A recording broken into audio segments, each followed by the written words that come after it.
Well, the case to have former SAA board chairperson Dudu Myeni declared a delinquent director continues today. Former SAA interim CEO Dudu Myeni says when it came to procurement deals, Myeni made decisions that weren't part of her responsibility as the chairperson.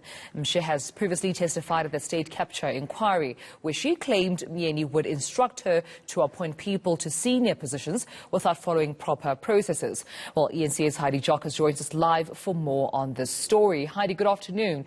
Today Myeni is being cross-examined. Heidi, what are some of the points that Myeni's legal team have brought up? So we do understand that Dudu Myeni is being cross-examined. She's actually done for the day. But basically, we had Dudu Myeni's legal team, senior counsel advocate Buthelezi, questioning her about whether or not she has any knowledge or understanding as to why there were so many acting CEOs at SAA. One must also remember that Dudu Myeni was also an acting CEO in 2015, and she was basically saying that it was not an HR matter, because one must also remember that Dudu Myeni was a director when it came to HR at SAA, and Myeni basically saying that those decisions don't lie with HR, but rather it's the prerogative of the board to make those kind of decisions.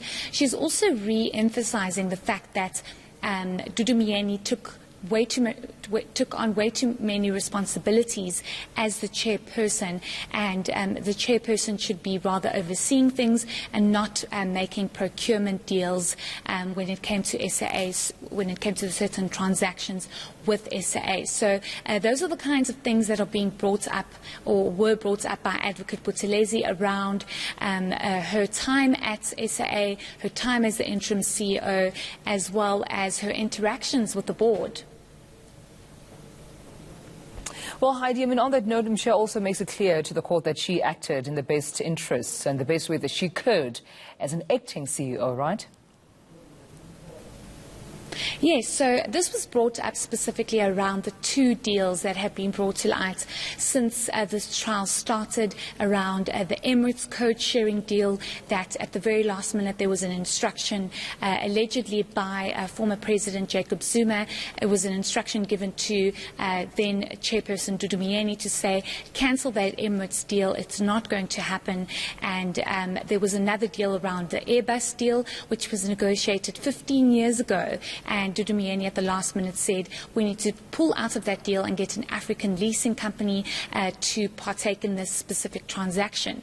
And Dudu Myeni is saying, given the tough circumstances, she acted in the best way that she could as an interim CEO. And she was saying that it was particularly hard given the fact that Dudu Myeni would take on these decisions without proper board resolution and with nothing on paper. She would just make these comments in board meetings without no proper resolution taken. Let's hear what Dudu Myeni had to say about that. It was not a board discussion. The chairperson informed the meeting. There was no voting, there was no discussion, there was no paper, there was no motivation, there was no submission to substantiate. There was no business case provided.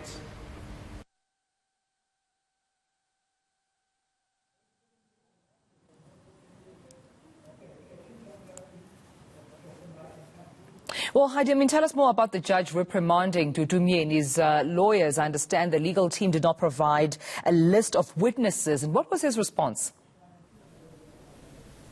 There was a bit of interaction at Sumelo when Alta and the South African Pilots Association senior counsel stood up and said it's completely unacceptable that there's no indication as to who Dudu Myeni will bring forward to testify in this trial, and it's proper procedure to have a witness list beforehand.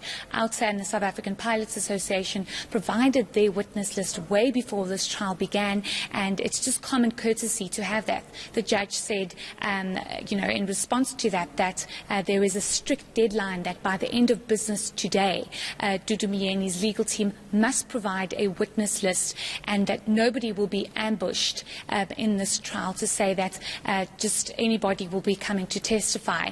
And you had Advocate Buthelezi saying it's been a bit of a difficult one because you're having other advocates part of this trial, and witnesses that were set to testify have apparently said that they can't do so because of the time frame. But let's listen to some of the interaction between the judge and Advocate Buthelezi. My lady, I don't think it's a case of obstruction. It's a case of the witnesses that were prepared suddenly becoming unavailable, and every day they're being pursued. But then you must know by now who is available and who will come to testify. And that's the confirmation I don't have, my lady. Well, there was our reporter, Heidi Chokas. Thank you so much for that update.